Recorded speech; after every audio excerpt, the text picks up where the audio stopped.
अस्सलाम वालेकुम dear students. मैं उम्मीद करता हूँ कि आप लोग खैरियत से होंगे। आज जो है हम आहिस्ता आहिस्ता अब now we are moving toward audit finalisation. आज का जो हमारा टॉपिक है वो कंटिन्यूशन है ऑडिट एविडेंस की और ऑडिट वाउचिंग की। तो आज सबसे पहले जो हम हेड ऑफ अकाउंट जो है अपने ऑडिट एविडेंस पे वाउच करने जा रहे हैं वो है इन्वेंट्रीज। इन्वेंट्रीज जो होते हैं हमेशा से हॉट आइटम होते हैं किसी भी बैलेंस शीट आइटम्स के अंदर। अब सबसे पहले आपको ये पता होना चाहिए कि इसके लिए हमारे पास रूल्स कौन से मौजूद हैं। इसके ऊपर जो है इंटरनेशनल स्टैंडर्ड ऑडिटिंग जो है इन्वेंट्रीज, दैट इज ISA2 कह सकते हैं या IAS2 कह सकते हैं इन्वेंट्रीज। और हम सब जानते हैं कि inventories should be recorded in the financial statements at lower of cost और NRV। कॉस्ट में से और NRV में से जिस जो अमाउंट भी लोएस्ट होएगी उसके ऊपर हम फाइनेंशियल स्टेटमेंट्स में इसको रिकॉर्ड करेंगे। फॉर एग्जांपल अगर हमारे इन्वेंट्रीज की जो बुक वैल्यू है वो 100 रुपीज़ है, लेकिन मार्केट में जो इसकी NRV है वो 90 रुपीज़ है, तो हम अपने जो है इसके फिगर्स को एडजस्ट करेंगे और फाइनेंशियल स्टेटमेंट के अंदर इसको अपने फिगर को 90 पे रिकॉर्ड करेंगे। अगेन आप सबको याद रखना चाहिए कि inventories should be recorded at lower of cost और NRV। और सेकंड इसमें रूल जो है वो है ISA 501 specific considerations for selected items. अब इसके जो मेथड्स होते हैं वो कौन से होते हैं? वो होते हैं FIFO first in first out, LIFO last in first out and then weighted average होता है। मोस्ट ऑफ द ऑर्गेनाइजेशंस जो मैंने ऑब्जर्व किया है वो वेटेज एवरेज को लेके चल रही होती हैं, लेकिन हर मेथड के अपने जो होते हैं बेनिफिट्स होते हैं, हर मेथड्स के अपनी शॉर्टकमिंग्स होती हैं। अब इन्वेंट्रीज वेरिफिकेशन में या वाउचिंग के अंदर एक किसी भी मैनेजमेंट का क्या रोल हो सकता है, किसी भी ऑडिटर का क्या रोल हो सकता है? मैनेजमेंट का रोल होता है to ensure inventory figures in financial statement represent inventories that actually exist at the balance sheet date, is owned at the balance sheet date and keep inventory count records. Now, what is the role of auditor? To obtain sufficient audit evidence about the inventories and to attend inventory count if inventory is material. एक तो उसके पास sufficient and appropriate audit evidence होना चाहिए। Secondly अगर material का जो amount है जो फाइनेंशियल स्टेटमेंट में स्टैंड कर रहा है, अगर वो मटेरियल है एक हैवी अमाउंट है, देन उसको इन्वेंट्री काउंट के लिए भी तैयार रहना चाहिए और इन्वेंट्री काउंट के लिए जाना चाहिए। We all know that inventory is a balance sheet account item. Hence, the relevant financial statement assertions that we have studied in the earlier video lesson are existence, rights, completeness and cutoff. हम ना सिर्फ इन assertions को discuss करेंगे बल्कि हम कोशिश करेंगे कि इसके डिटेल के अंदर इस पे जो है कंट्रोल प्रोसीजर्स कौन से होते हैं और इन कंट्रोल प्रोसीजर्स के ऊपर जो test of controls auditor apply करने हैं वो हम उसको डिस्कस कर सकें। सो एग्जिस्टेंस में हम ये कह सकते हैं कि inventories should exist at in the client premises, in the auditee premises, at the balance sheet date. अब इसके अंदर हमारे पास जो है वो हमें दो तीन चीज़ें चेक करनी होती हैं कि अगर inventory should exist at the balance sheet date, it means कि there should be physical safeguards, there should be physical safeguards to save the material, to save the inventories, कि वो कहीं से चुराए ना जा सके, उनको स्टील ना किया जा सके। तो अब इसमें ऑडिट जो होगा, ऑडिट का टेस्ट ऑफ कंट्रोल क्या होगा कि वो ऑडिटर ये देखेगा कि he should review procedures, he should review security system procedures.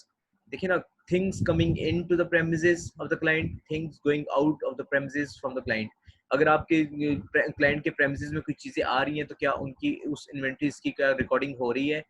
अगर आपके क्लाइंट के प्रेमिसेस से कुछ इन्वेंट्रीज आउट हो रहे हैं तो क्या उनके लिए कोई गेट पास या गुड इशू नोट जो है गेट पे मेंटेन किया जा रहा है या नहीं किया जा रहा है? सेकेंडली इसमें हमने ऑडिटर जो टेस्ट ऑफ कंट्रोल्स इसमें मजीद अप्लाई कर सकता है वो ये है कि उसको देखना चाहिए all movements are authorised and recorded. Inventory के अंदर कोई भी मूवमेंट है, कोई एडिशन हो रहा है, कोई डिलीशन हो रहा है, कोई मूवमेंट हो रही है, दैट आर प्रॉपरली ऑथोराइज्ड, कोई एक ऑथोराइज्ड लेवल से उसकी जो है ना अप्रूवल होनी चाहिए। और सबसे बड़ी बात ये कि ना सिर्फ अप्रूवल होनी चाहिए बल्कि ये मूवमेंट्स जो है, एडिशन है, डिलीशन है, things going in, things coming in, that should be properly recorded. इसमें जो हमारे पास दूसरा एक assertion है, that is what rights. Inventories should be the right ownership of the entity. अब इसमें हमारे पास जो टेस्ट ऑफ कंट्रोल ये है कि ऑडिटर को प्रोसीजर्स रिव्यू करनी चाहिए for inventory for inventory that is held by the third parties. ठीक है. Completeness, all purchases and sales of inventories have been recorded. जितनी भी हमारे हमने देखिए इन्वेंट्री में से कोई things coming in, things going out, उसका मतलब क्या है? Things coming in जो हम purchases कर रहे हैं, things going out जो चीजें हम सेल कर रहे हैं, that should be properly recorded, जो है उसको रिकॉर्ड किया जाना चाहिए. अब इसके अंदर हमारे पास क्या हो सकता है, और टेस्ट ऑफ कंट्रोल, जो कंट्रोल प्रोसीजर्स को टेस्ट करने के लिए ऑडिटर के लिए होगा, वो क्या होगा? Reconciliation of accounting records with the physical inventory records. Auditor जो होगा इनकी रिकंसिलिएशन को चेक करेगा.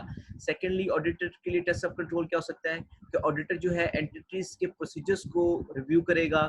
वो कौन से procedures? For example inventory consignment inventories. अगर आपने किसी को कंसाइनमेंट सेंड किया है या कंसाइनमेंट रिसीव किया है या कंसाइनमेंट शिप किया है, तो उसके प्रोसीजर्स क्या हैं. ठीक है. ऑडिटर्स के पास इसमें मैंने आपको दो कंट्रोल्स बता दिए कि एक तो वो करेगा कि अकाउंटिंग रिकॉर्ड्स को वेरीफाई करेगा विद द इन्वेंटरी रिकॉर्ड्स.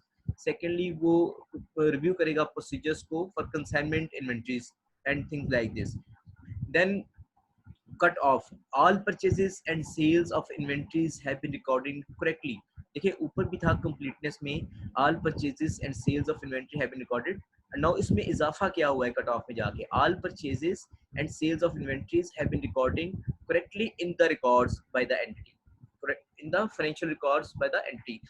अब इसमें हमने देखना चाहिए कि all purchases and sales of inventories are recorded in the correct period, in the correct accounting period. अब इसमें ऑडिटर का टेस्ट ऑफ कंट्रोल क्या होगा?